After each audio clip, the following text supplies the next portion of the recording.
Hello, welcome to Talkin Kop. It's me, Chris Brack. I forgot I was hosting then. I should know. We've just discussed it. it's the preview to the Merseyside derby tomorrow, and I'm here with Ash, and I'm here with Kev. Ash, this is why you should host and not me, because you're the professional. Are you looking forward to the derby? As much as you can look forward to one of these. I hate them. I'll be honest, I hate the derby. I don't really like them either. Like, anyone that says that they're like super gung-ho for these, I'm like, really? Like, I am not that person. I'm nervous. I don't like these at all.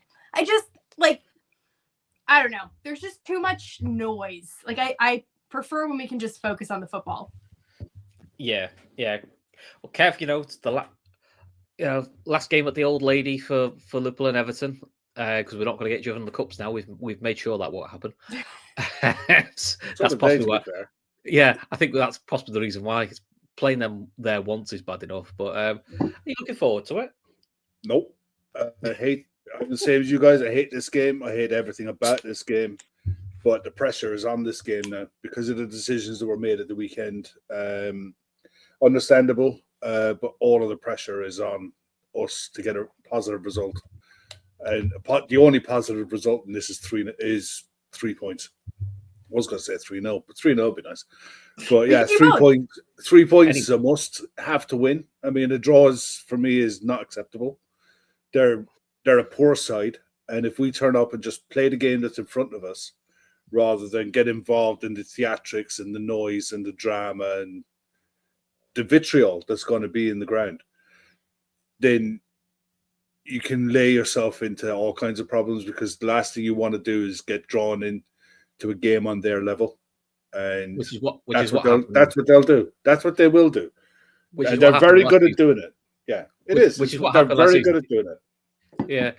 I mean, Ash, Slot's press conference, definitely the Fergie let the referee know the game, which was like, I thought it was great. I watched it last year. It was really good. And I think his line was, in the first 10 minutes, there were 11 free kicks, 10 to Everton. Whenever a Liverpool player made a tackle, it was a foul. Yeah. Which then placed their advantage of free kicks. He said, but it's a different game. I thought that's definitely Fergie used to do this all the time. He's good at it. Sort of things. And Slot's dropping that in. That's unfortunately, it's Michael Oliver, who in recent times we don't have a good record with Michael Oliver, and he is he has become a very, very fussy referee. Yeah, I mean, he doesn't like Arsenal either, though, so that's to our benefit. Yeah, I don't know. He's not my favorite, but then again, there are no referees that are my favorites. There are none that are like, oh my God, I'm so glad we lucked out with that guy. It just doesn't happen. Like, they're just like different variations of shit.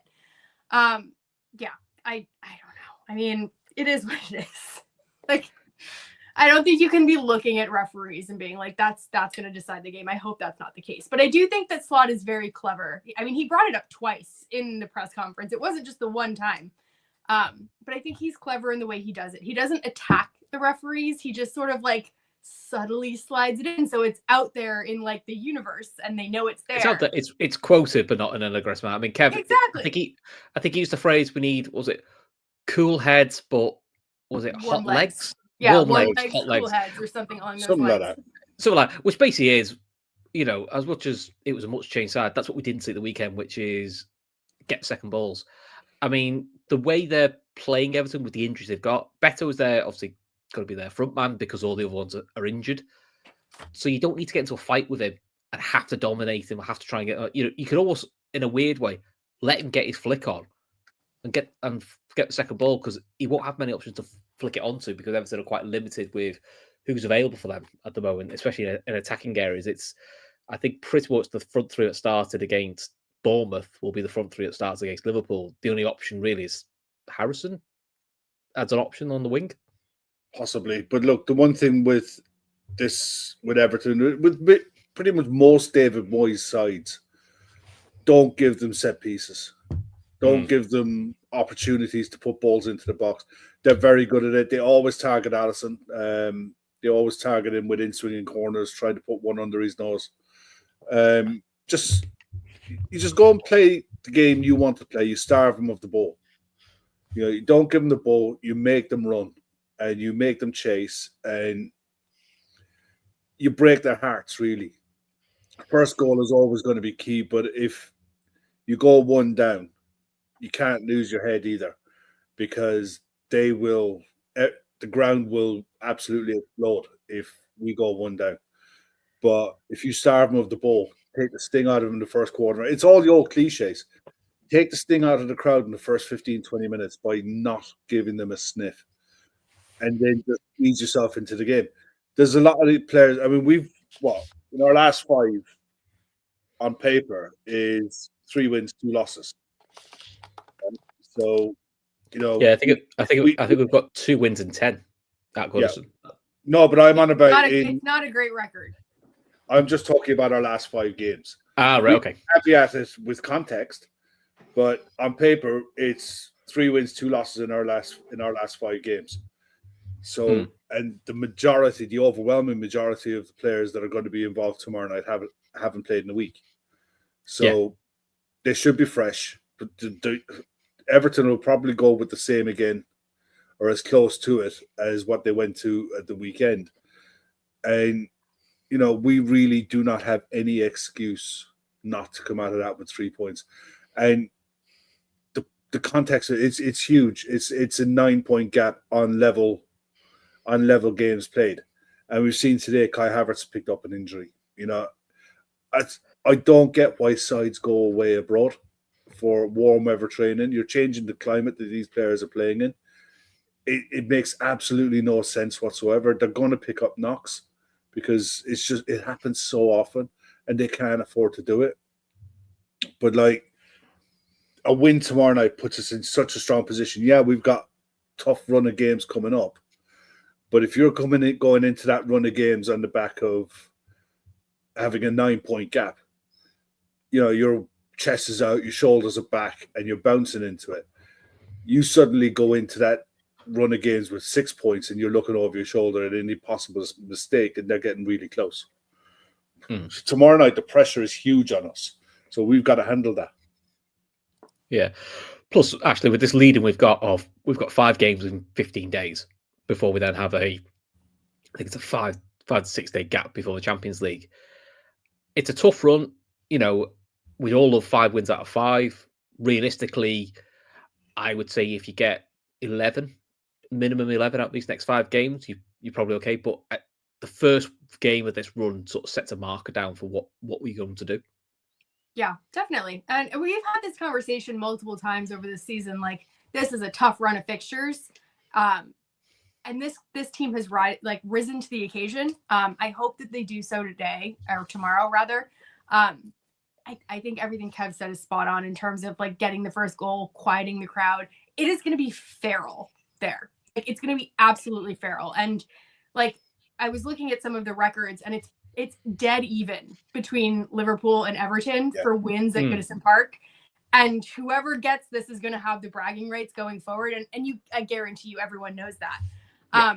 And the biggest thing is just can you quiet that crowd? It's going to be a night game. It's under the lights. Historically, a lot of our Everton games are actually the early 12:30 kickoffs, and that's where we don't do well. The nighttime games we actually have a really good record at. So if we were playing under the lights, at least I think it's the last 3 games, those are the ones that we've won at Goodison. So I think it actually bodes well for us that this is a night game that, I don't know, there's just something about it where I think the team will get up for it. And I hope that that's what we see tomorrow. And I hope that, I say that, I also want Slot to handle it I don't know, take the emotion of a derby out of it and handle it with the same kind of professionalism that we've seen him do in the past. I think Klopp was very, very emotional, and I don't want to see them get emotional. I want them to be professional.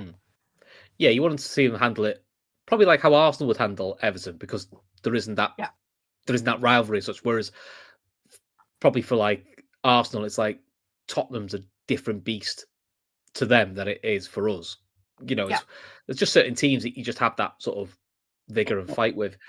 So, Kev, before we do lineups, and I haven't prepped you for this because I like to throw these curveballs out. Yeah, shoot.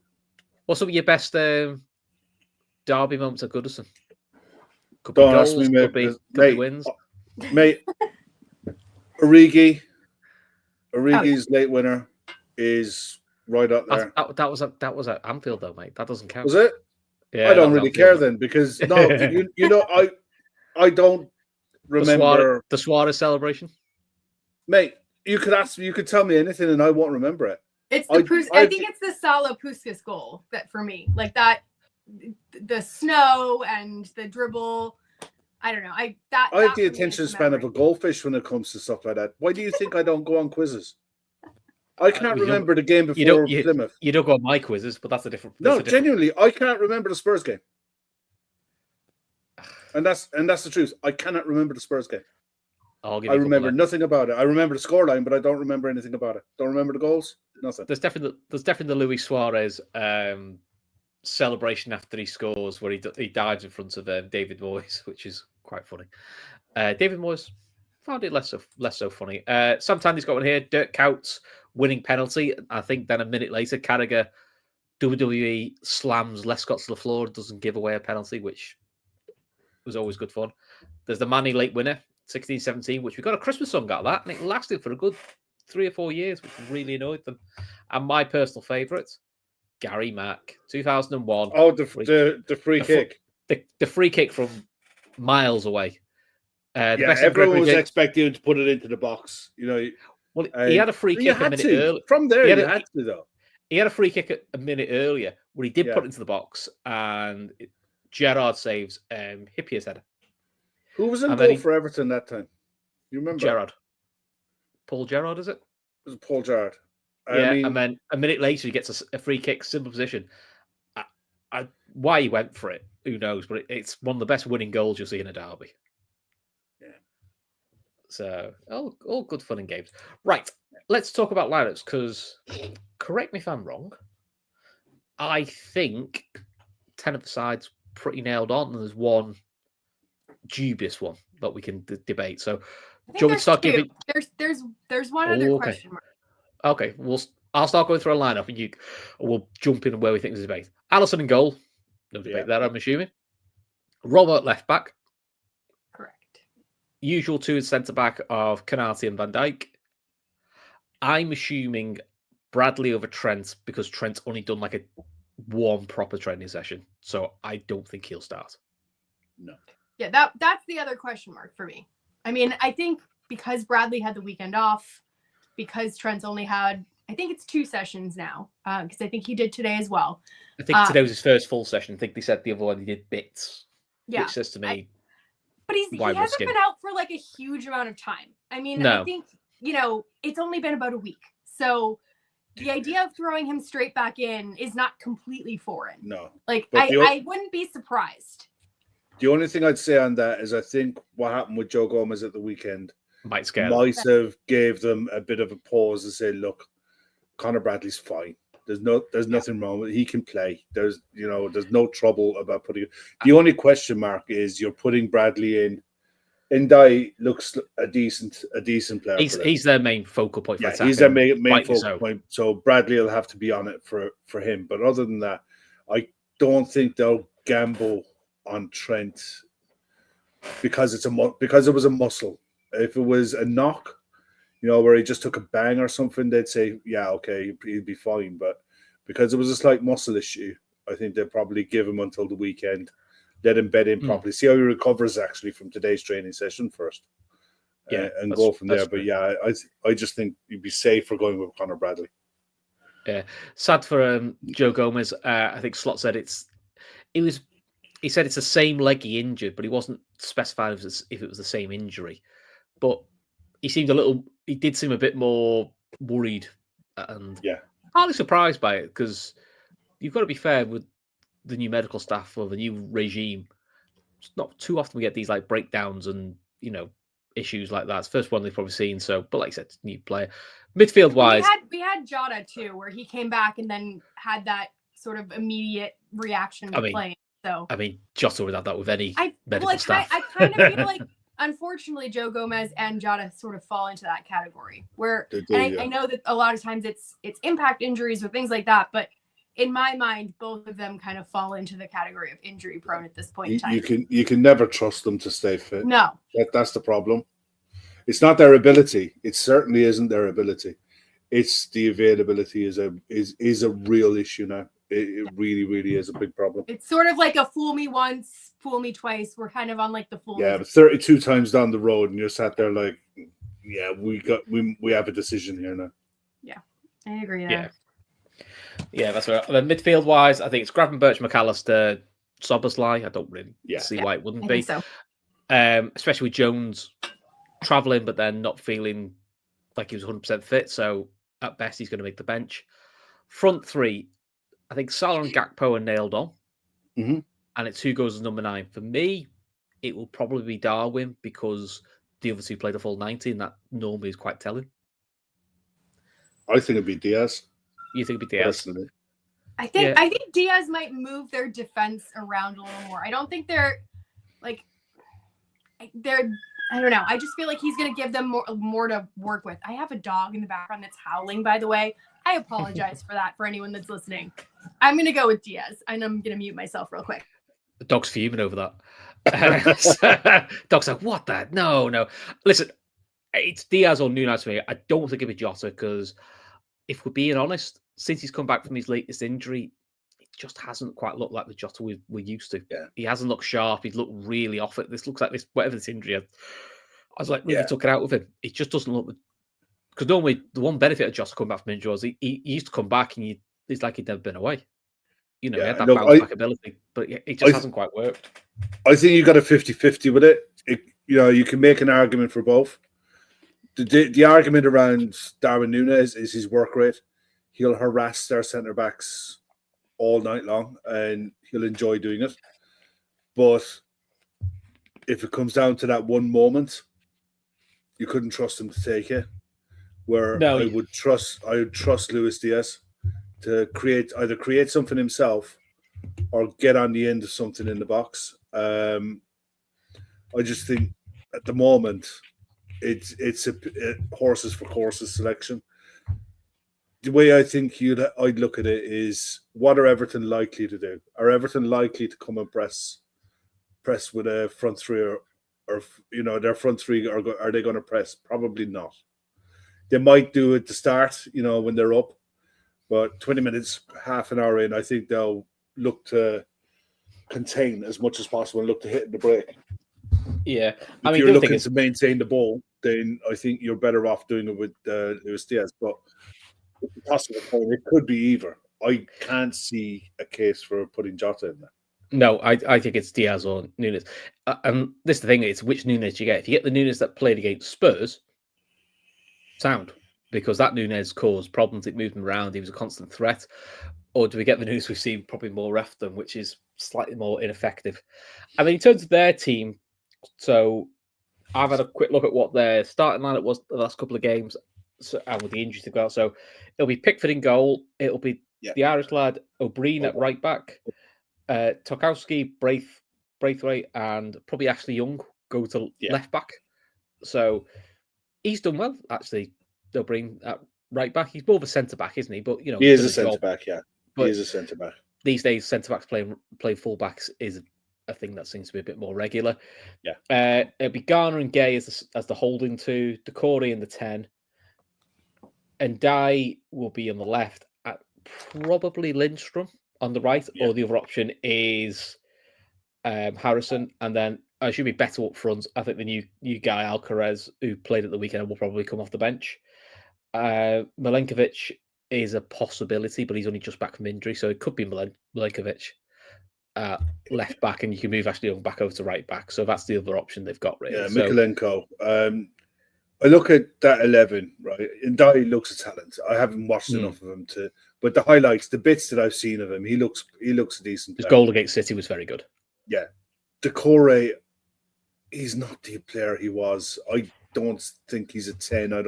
I think it'll be like a proper 4-5-1. I think he'll drop in to make it a midfield 3, and O'Brien will tuck in.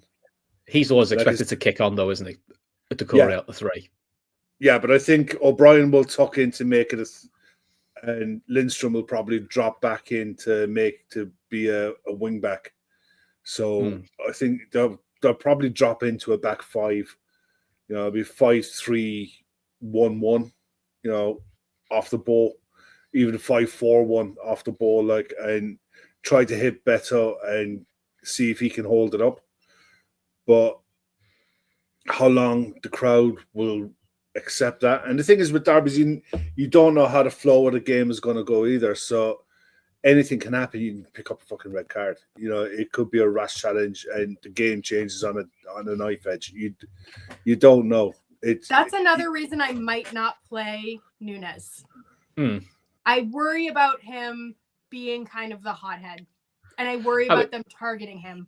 I mean, be fair to him, he has got one red card in his Liverpool career. But I know, but he's come so close. He's got a lot of yellows. Multiple times. Yeah, most of his yellows have been for, actually generally been for petulance. You know, kicking the ball away. That's the ones that annoy me. Tackles happen, you know. Yeah, but that's the one that annoys is the little bit of petulance. So, okay. I mean, bench-wise, they've got quite a few out now. They've got no Mangala, Brozier. I was surprised his loan wasn't terminated because of his injury. Calvert-Lewin's out till March. McNeil's out for 6 weeks with a knee injury. I think Chimetti's still out. Coleman's out. And I think Patterson is now out as well. So there's quite, it's a fair chunk of players injured for them. So their bench is going to be quite young, I would say. So I suppose for Everton, the starting 11 is pretty much the 11 that's going to get them the results if they but anything. The one thing that you will guarantee... we have a strong bench. I said the one thing that you'll guarantee is Moyes will set them up properly. Yeah, Dice could set them up to defend, and before he got sacked, I think he had 5 clean sheets in 7, but they couldn't score for love nor money. And I was just looking there. Where was it? Hang on. But he got them a draw at Arsenal. He got them a draw at City. So he got them draws in big games. Like you said, he couldn't score. I mean, it's fair to Moyes. Moyes has got them scoring. Yeah, he has. I think they've scored. Was it? 3 at Spurs. 3 at Spurs. 1 at Leicester and Spurs that they kind of put the big numbers past. Yeah, they scored 7. There's 4 against Leicester, 3-2 against Spurs. But in fairness, Spurs have been Spurs. I mean, neither of those defenses I would describe as rock solid. No, but Brighton 1-0, but they've got the hoodoo over Brighton. Brighton is also not the Brighton that we knew. Yeah. From what I saw, they were unlucky not to probably get a point against Villa. They actually played all right against Villa, to be honest, first game back. I think Villa just had that little bit more quality up front, which was telling, but actually they were competitive and difficult. So, and look, history shows of us in the recent 10 games, it's 2 wins, 7 draws, 1 loss. That is our record at Goodison for the last 10 Premier League games. So, it's not... Well, in fairness, they played Bournemouth in the Cup at the weekend. And looking at the Bournemouth side, bar 3 players, it was more or less the same Bournemouth side as we played. So it was a stern test, and Bournemouth just had too much for him on the day. Semenyo was, outstanding. But the Everton side that you named is exactly the same. So they have to go again. It's almost like it is some research, Kev. Well, it's a rarity. Yeah. But I was watching, we've all seen the clips of Postecoglou going around over the last few days. And he does have a valid point when he talks about asking the same core group of players who are young players to go again and again and again and again.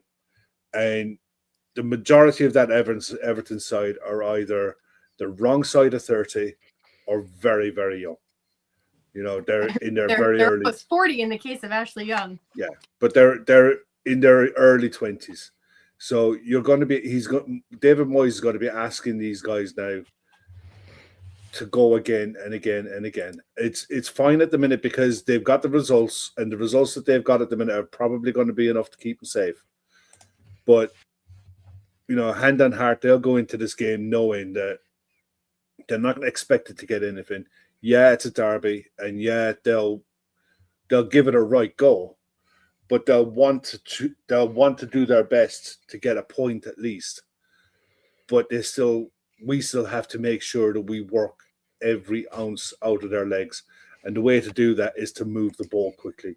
It's what we couldn't do the other day against Plymouth, where we couldn't move the ball. We just didn't have any confidence in the pass and couldn't maintain possession, even though the stats say we had 70% of the possession.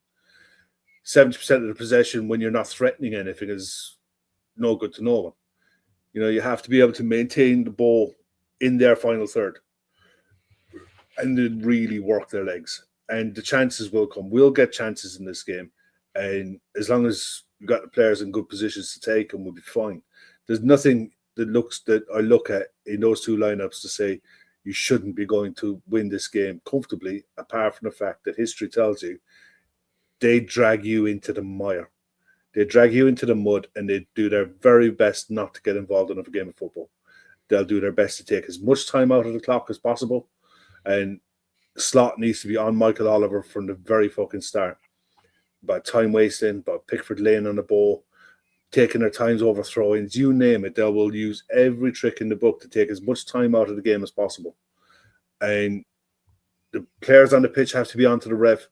Slot has to be onto the ref to make sure that he deals with that early. Because if he doesn't, then they'll carry on doing it. It'll be a fucking nightmare.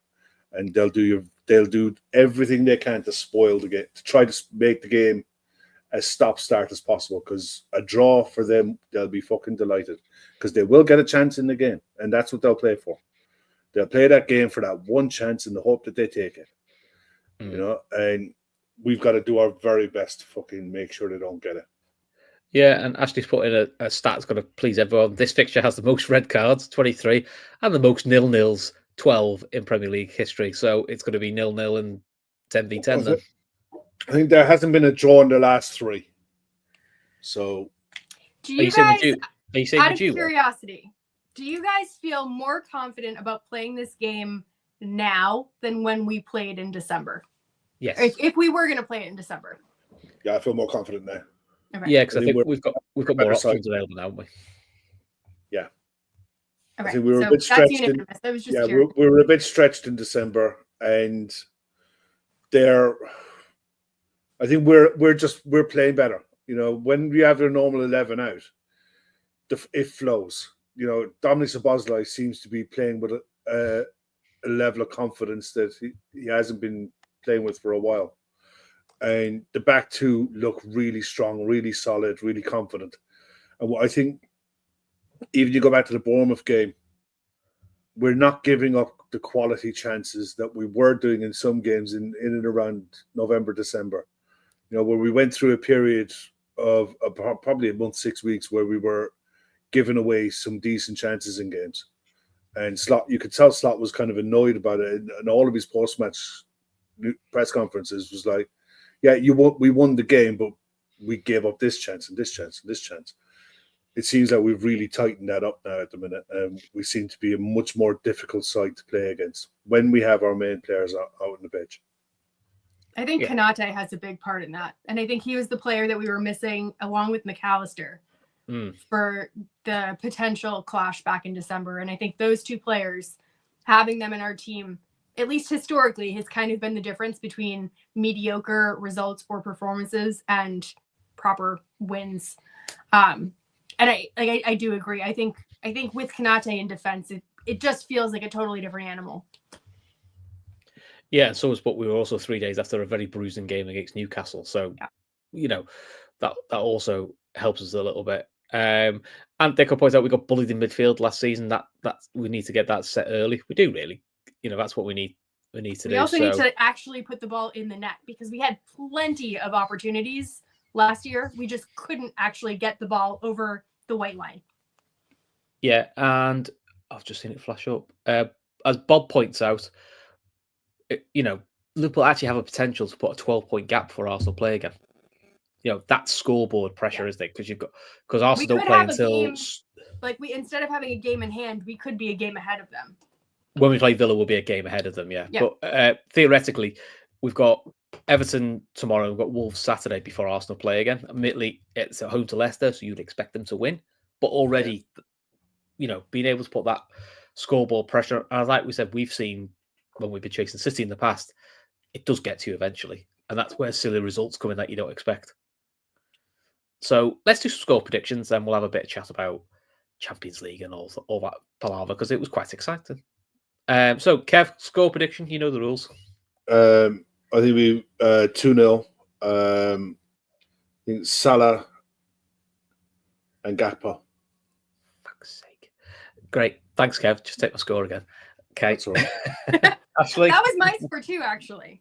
When I was thinking about this, that was the one that popped into my head. I think it'll be tight. I just think it'll be tight. Yeah. Oh, sorry, Wolves on Sunday. I got it wrong. I mean, I would love us to keep a clean sheet. I really, really would. I think it's going to be a tight game. I'm going to go 2-1. I think, I don't know. I just feel like the noise will get to us at some point and we'll have a stupid brain fart. Hopefully that's not the case. I'm going to go Mo and I'm going to go Gakpo. I think those are the two, they're in form. Gakpo is like he got the player of the month. And if you haven't watched that video, it's actually fantastic to watch all of the players like really cheer him on. But I didn't realize how much of a run he's really on. Like I think he's 4 goals away from Vinicius's entire tally for last year for goals and assists, where he thought he was going to win the Ballon d'Or. Like Gakpo is 4 goals away. So he's just, I don't know, quietly ticking under the radar. Okay. In my heart of hearts, I'd love to just say comfortable 3-0. Thanks very much. Let's go home. I've got a feeling it's going to be 1-0 Virgil van Dijk last 10 minutes, which, to be honest, I'll be very grey and very panicked, but that's kind of how derbies feel. I hope it's not like a hide behind the couch game. I really hope it's not. Yeah. It shouldn't be. That's the thing. It really shouldn't be. If we play our game, it should not be. No. I just don't want to get dragged down to their level. That's the danger. Yeah. But look, in fairness, we'll play better sides than Everton that will try to do exactly the same thing. They'll try to do it in Europe as well. You have to learn to deal with that side of the game. And I think this season, in fairness, I think we've been doing it pretty well. We've been just not getting flustered, not getting stressed about the game. Well, the players, we have. But I'll be the build up. They will build up slowly, and they will look to maintain possession. They'll try the odd few long passes, but that's just to say, look, I've got this in the locker. In general, it's going to be patient build up and make Everton chase. But you'd hope that they learned. There's plenty of experience in our 11, that have been there, been at that ground, know what it's like, know what the atmosphere is going to be like, and know what to expect. It's not a massively changed Everton from previous years. It's more of the same. They're where they are for a reason. They sat their manager for a reason. You have to look at it. They have to be able to mentally look at it as this is a side in 16th position in the league. Just go and deal with them. Just you're a better side. You're being talked around as being the best side in Europe, as you're the best side in England at the minute. Go and prove it. Go and back it up. Go and put your stamp on it and say, yeah, we really are. And then you can come out with your chest out and go, yeah, we're 9 points clear. Arsenal, can you keep up? Yeah, that's what you have to do. Actually, with a better stat this time. Liverpool have scored more 90-minute winners against Everton in the competition than any other side. So five 90-minute winners against them. Lots of Enrique contributions there. Yeah. I think we have the most 90-minute, most goals plus 90 anyway. I think as a rule. So it's a nice thing. Hopefully, we won't need it this time. So let's go for 3 score predictions. Bob's gone for a boring 5-0 Liverpool. I wish. Oisin's gone 2-1 Salah, then Beto, then Cody scores the winner. Rich has gone 3-0 Liverpool. Jonathan's gone 100th minute winner, Pickford own goal. I mean, that'd be lovely. That would be here tomorrow night for that. It would be funny. At least we'll be here for it. Glenn's gone for a 2-0 to us. Bonkers has gone 1-0 Maka. Gerard's gone 1-0 Salah. So yeah, we've got. I think most are confident of a win. You know what? I appreciate that not everyone is going in like uber confident, because I do think that we have a history of going into this game a little bit too confident, and everyone's like, oh, it's going to be a 5-0. And it's kind of like a drab 1-1 or a drab 0-0 or whatever. So I think going into this, not being overconfident, especially from a team perspective, is important, because I don't want to see like the attitude that showed up against Plymouth. I know it's different players. I want to make sure that doesn't happen again. Because although they're at the bottom of the table, like everyone has said, it's a completely different beast when you're playing them. So I just want everyone to kind of go in, approach it with a clear head. Yeah, it's cool. Shall we talk about Champions League for a little bit? Because there was a few That was games good. tonight. Some big scores, some funny scores as well. But we'll talk about that in a minute. So Brest 0, PSG 3. So I think that's PSG into the knockout stage. That's one potential opponent for Liverpool. Yeah. Juventus 2, PSV 1. Sporting 0, Dortmund 3, which is a bit of a surprise. That's a surprise one. Yeah. I thought that would be closer. Well, I was reading something earlier on today about Dortmund, and apparently if you look at their running stats for the season, they're 15th in the Bundesliga. Bundesliga's only got 18 sides. And their manager is not happy. They've changed manager. They've brought in a new guy, Niko Kovac, I think is. And I don't know. I have to find out now. That'll do my head in if I. But they're not in a good place at the minute. Haven't been playing well for a while, and I think Sporting have fallen away since your man went to United. And it's like some of the signings that they made, like Kari Chukwuemeka came off the bench tonight for Karim Adeyemi. You know, they've made some decent signings in the January window, but at the same time, that's a good result. I didn't expect that. Yeah, and then obviously probably the one that we all watched, Man City 2, Real Madrid 3. Great game. I mean, the result's funny, so we'll talk about the result. And City, I think I've just seen someone's tweeted, 6th game now, City have had the lead with 15 to go and not won. You know, this is becoming a City habit now. Real Madrid started really well, and City got the lead. I think injuries caught up with City as well, but Real Madrid's quality. And as you said to me, Kev, this is just what Real Madrid do in the Champions League. They always find a way of scoring, and always find a way of winning games. You know, even when they're not at their blistering best sometimes. Well, I'll be honest, they were the best. They were the better of the two sides tonight. They should have been at least 1 or 2-0 up inside the first 10 minutes. They were walking through that Man City back line, and the City couldn't deal with them. Haaland goal was pure quality. It was so good. It was so good. The ball into Gavardio for the chest down, and a good finish as well past Courtois. And it stayed at that for a while. And then Mbappe's goal, he absolutely shanked it. Absolutely shanked it. Loved and it it. went in. You know, but it went in slow motion. It went in that much of slow motion. I generally thought, oh, he's blown up for offside. He's blown up for something. You're like, oh no, just given it. You just assumed it'd been blown up. I couldn't get over it, but I mean, then it went mad. It got to the 80th minute. Foden was a clear penalty. It was the most stupid foul by Dani Ceballos. I can't believe he's still there because I think he's bang average, and I saw he was bang average at Arsenal.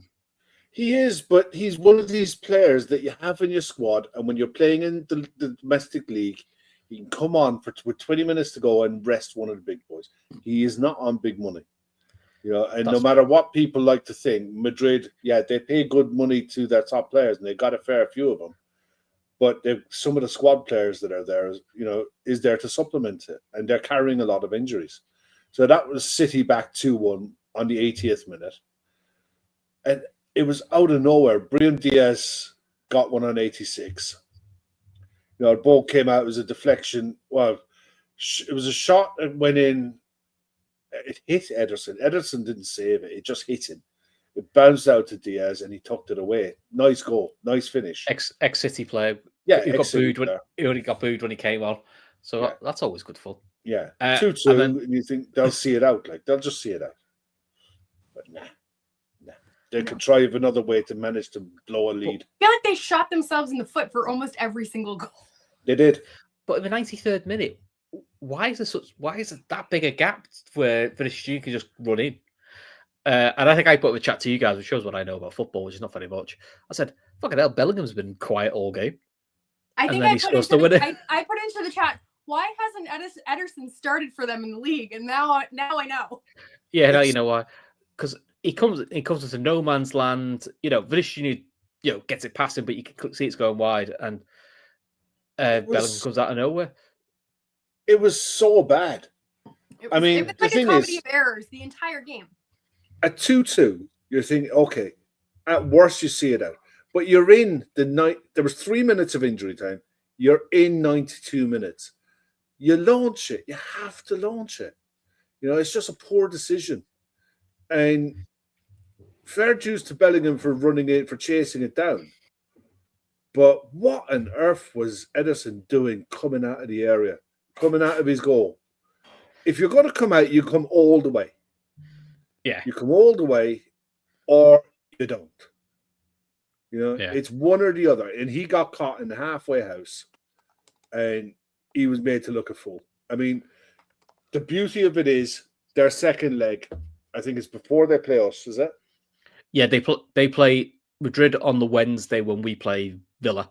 They now have to go absolutely gung-ho for that. That's where it's good for us because we're going to have to go. Obviously, we'll have to go strongly against Villa because it's Villa. Yeah. But but we're not fighting for our lives in a competition. Yeah, but it's not going to be like one of the ones where we faced them before where they're going, yes, they've won a Champions League game, but they've already won the first leg 5-0. So I'd much rather be going to Villa than going to the Madrid stadium. Oh, yeah, definitely. Here's an interesting stat for you. For non-penalty game winners in stoppage time, Cristiano Ronaldo's got 7 for his entire career. Messi's got 6. Jude Bellingham has got 6 in the last 2 seasons. I feel like he pops up in a way that I don't expect. I don't see him dominating a game. I just sort of see him scoring these jammy little match winners, and I'm just like, where did you come from? It's a nice habit to have. It is. It is. But I mean, in all fairness, they'll go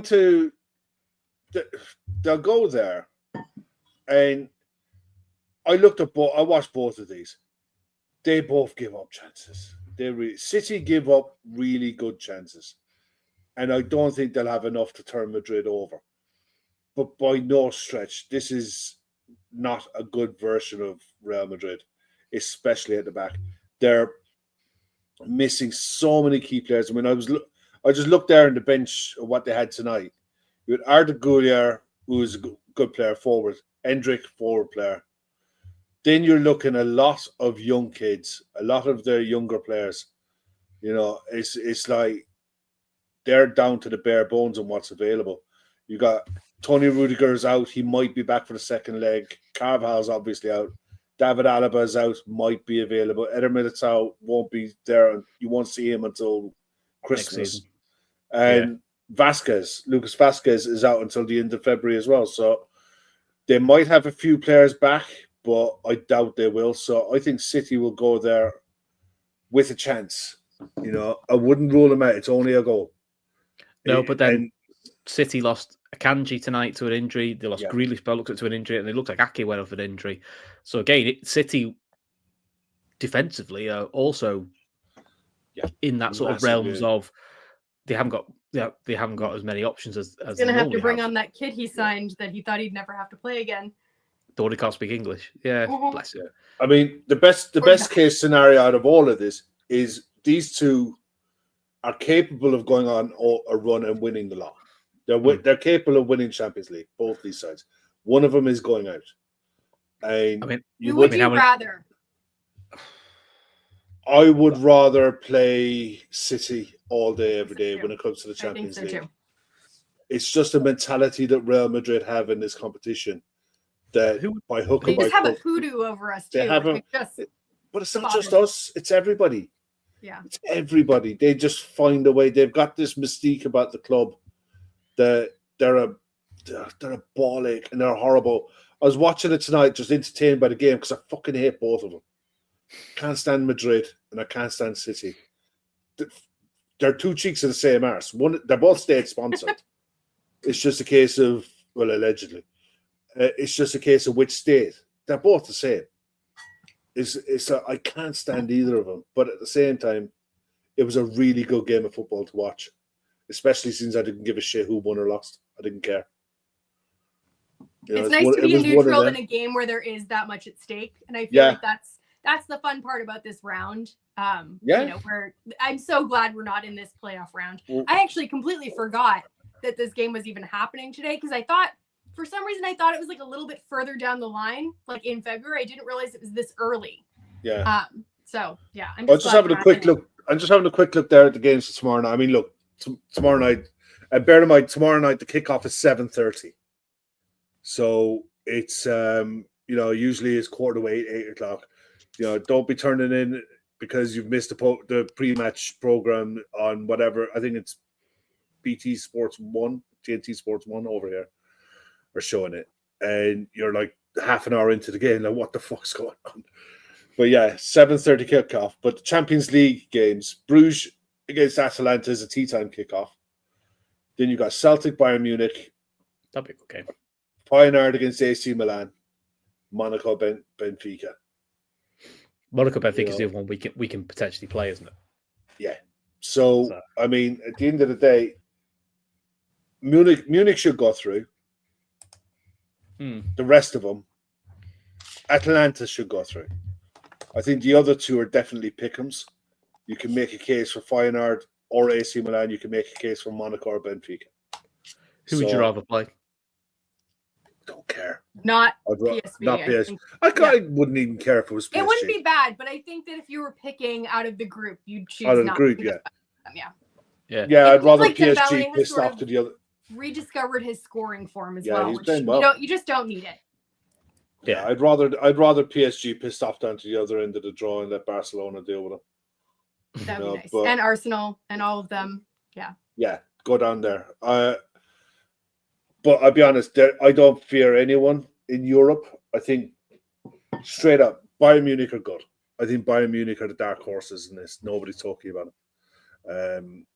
They're doing domestically. They're doing really well. They're back to their old self. They're dominating the Bundesliga. I think they're the dark horses in the whole competition. Barcelona, very good, very young. Playing some really, really good goals for fun. But across like all competitions. Yeah, but I think their inexperience could be their undoing towards the back end of the competition. We'll see. I think they'll feel the loss of ter Stegen in the latter part of the competition. Possibly, yeah. But there's some good games tomorrow night. I mean, I hope Celtic have give a good account of themselves. It'd be if they have something to be able to take to Munich. Good luck to them. It'd be great. But it's going to be interesting to see. I think the draw is on.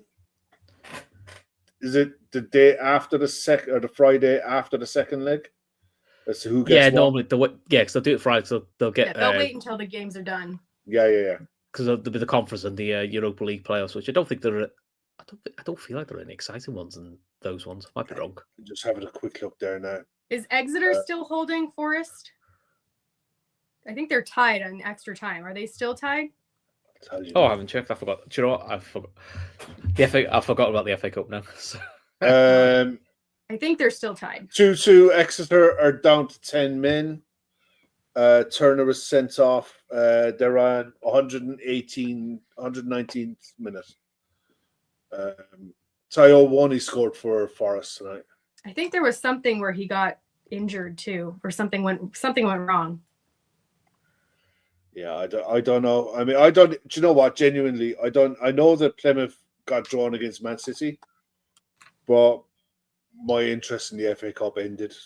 I'm so glad though. Like, I know that it doesn't exactly work out to like if we had gone through, we would have faced City, but like the prospect of facing City in this run is something that I'm so happy we don't have to face. Yeah, it's one less issues. It's one less headache, isn't it? It's like the odds of doing a quad are really, really slim. Even Man City, when they were at their absolute peak, at their absolute best, they didn't get it over the line. So the odds I think it can drag you into real issues at the back end of the season. I think sometimes it's a blessing in disguise if you go out and one of the domestic competitions early, so you can just dust yourself off after it and just focus on what's in front of you. And that's what they'll have to do. They'll have at best, 3 weekends, 3 fixture dates where they won't be playing. So Lewis Steele has apparently tweeted to say Curtis Jones will be fit and available for the Merseyside derby. The only absence will be Joe Gomez. So, yeah, but I think he'd be available off the bench, and that's fine. Yeah, that's fine. It just gives you that option. It gives you that option you can trust off the bench. Yeah, but I think he's a good option to have as well. Someone who can keep the ball. I mean, he's a local guy. He knows. He knows what it means. He loves a goal against the Everton. So, and he was good against Spurs. He was good in the semi-final. I don't think he starts. I don't think he starts. The conversation there, but I'd rather have him on the bench than not. He's also. I think he's one of the better ones to bring on if you got a lead as well. Yeah. Because that thing where he holds onto the ball, which I know sometimes annoys people, quite good at winning cheap free kicks though, which is the very Jack Grealish thing to do. And sometimes that's all you need. It's just someone to kill the game. He's also just press resistant, kind of like a Gravenberch, where he can hold the ball for a while. Yeah. If we need to control possession, he's a good one to have. I've always championed him. I've always liked him. I think he's a really good player. He's a really good footballer, and he's exactly the type of player in this squad or in an Arna slot team, as you see. We're all seeing it evolve. You need to be a really good footballer. First and foremost, ideally, you're quick, you're strong, you're powerful. You have to have a good football brain, and you have to be really comfortable on the ball to get the best out of this system. We saw it at the weekend with a lot of the younger players. You could tell they're not as comfortable on the ball.